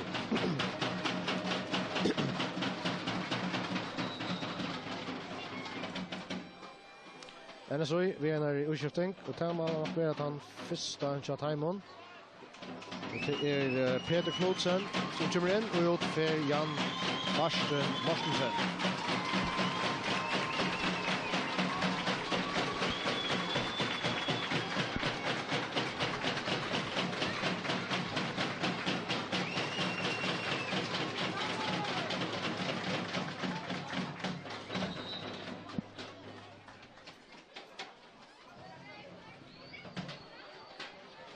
Framvis 1-0 till Wojcik mot HP. 68-2-0 mot Skala. Och som manjat Uja för 8-1-0 mot AP. Och TP var 8 mot B8 tror just i fratte var det 2-1 till TP mot B8.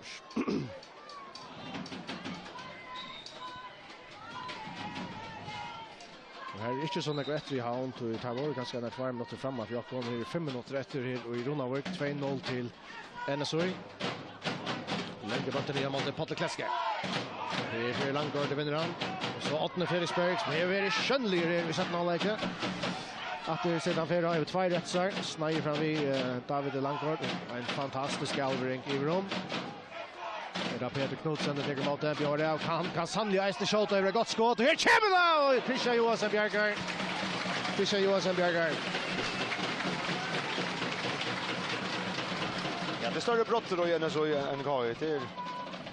Att har kommit fram så vad man något kan ta in på att det är en god diagonalsändning till Peter och som stretcher in och skjuter. Väl till Jack Christian. Flott.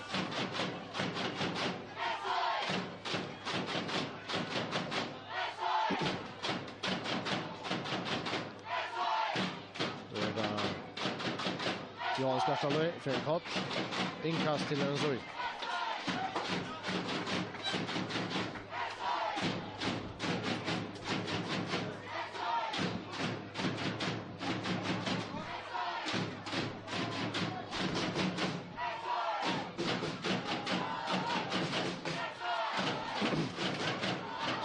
Alfred Melter. Ser ut som han vill lägga men så fälter och att de har blivit frispark. Där är det. Så är han rasande om han inte fyra målsreglerna och till väl till att skilja. Här ska Lars leta Jalkur släppas det. Han är vid i brottstegen och kommer en goa stöve. Att det inte rått ner av domartrinen. Det man säga. Skiljer väl i Jalkur mitt. Han bombar bollen och gör det. Man får så inte kort för det. 20 minuter och 20 sekunder efter av Anja Leiktun. Johannes Bjärsaloy vid frisparkstånd. Där kommer väl fyra att han vill att stångt och först skallar han det vet hur det med bollen och göra. Han är efter det här Sömonter och halvbult till Feber det och det var målspark. Den är så.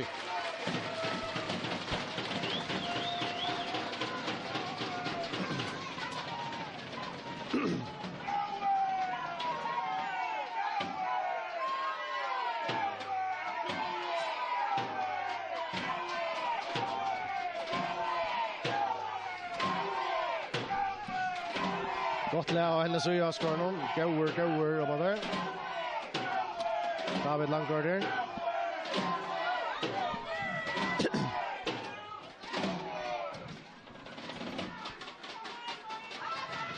Så här en Klackstein, just när till sen kom in, men här sätter så David Langgaard där. Över Hilton, han kommer in i brottstegen, lägger sig fyra. Ja, det är flott färg av David. Ja, absolut. Skulle kanske ha valt en fläta i Alvering, men stryger sig väl till den. Ja, jag kommer över en av Favo Klaxing som är jag sitter i under så knowledge. Han är runt. Kommer långt på innan stöver. Här spalt igen.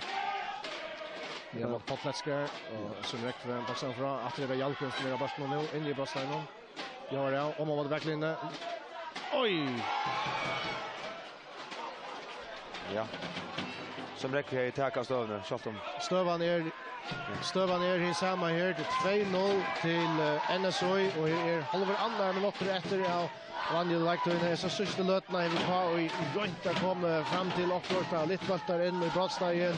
Det är inte blivit verkliga vanda mycket helt var det NSOI som kanske var närmare i för en löt så hade vi en längskott från inskifta Peter Knudsen men alltså framvis 2-0 till NSOI mot VK i attacklanet. Gott inlägg här. Ja, man tycker som räcker i helt inlägg var bättre än det var.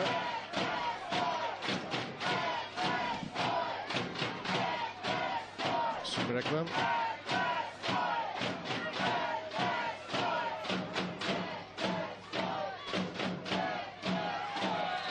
Och frispark till NSU. Ja, det är då inte så att KI ska få en några vissa rätt norrut. Nej, alltså vi hade ju också Chelian för alla kallar vara eller så är vi en halv mål och KI med någon gisa mål ska sägas. Bortsett från att det inte men här är sagt med hålla inte det är fullt uppe på det 2-0 så. Ja, det är det. Har kommit bättre ut i Sartnalök och fick mål och ja, inte upp på bord. Paul Johannes Justinsen till Ottna Fredriksberg. Åter till Paul Johannes! Skjuter och fighter Ahmed Mudragic väl ner och blockerar. Åter NSOI när vi att öka om läsningen. Maspark kvar.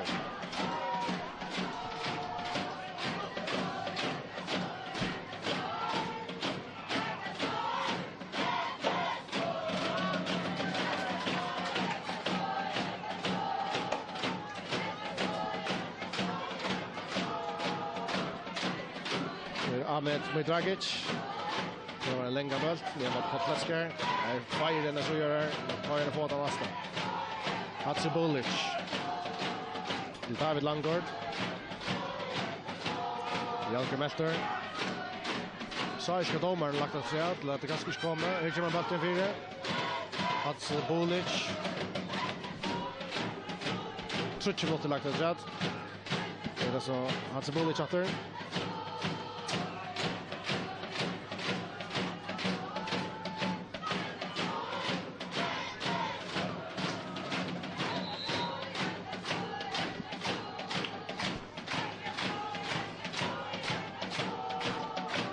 Jag sitter efter några spårningar som till dömes får ju inte tro i 5-2 från Klaxvikingen. Ta där av halva där av vi tog ju förra för mest som alltid. Ja. Och får justera allt lie för en utskiftning och ett av forskjelliga. Nämnt av rätteklaker och Absolut. stanna här och hitcha. Men här var ju här möjligheter till dömes en Sonny Olsen är välkommen att komma in och i Mivern och sortna härifrån. Det är en Joshua.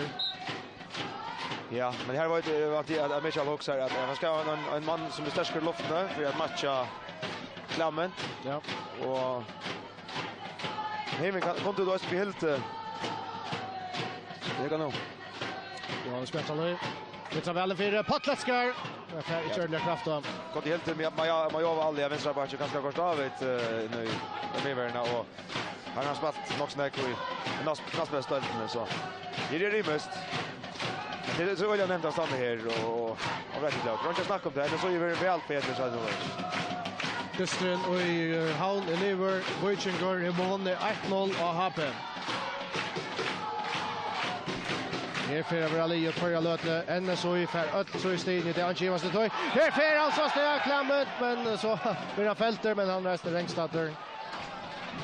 Det så kan jag säga så här. För här var en Tottenham megandist i nästa vecka och ja, det är inte få på ett rekord nu.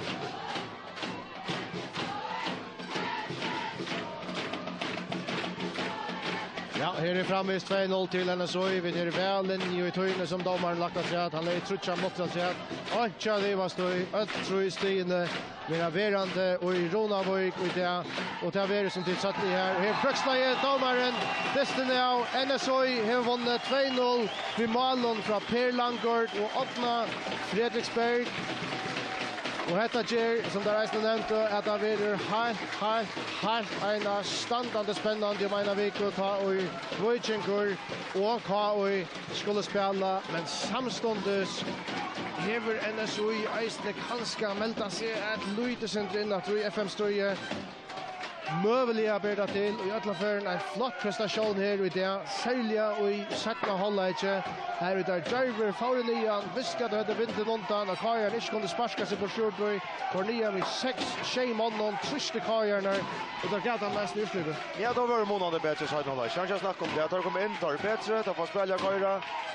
Få några fina chanser för som mål och så blev det uppbräckat Kajan och ta det blev 2-0 ja men så här ska det öliga tråpet och då fick jag angående ordentliga svär efter klaxingarna. Tar kommit några halva chanser så låt. Men det skorar det mål. Klaxar ska ta nästa sista chansen för alla inte. Nej pop skallar så är det så en annan. Vi har analyserat det som lite center så vi har sett att Jonas för ut i en skya och i Hallöjsen så ska Kai justera att det. Det som händer till att man jobbar alla i från vänstra back in i Miverna. Så Kai David Langgaard av vänstra back och Kai Tor just sen att det är så Miverton.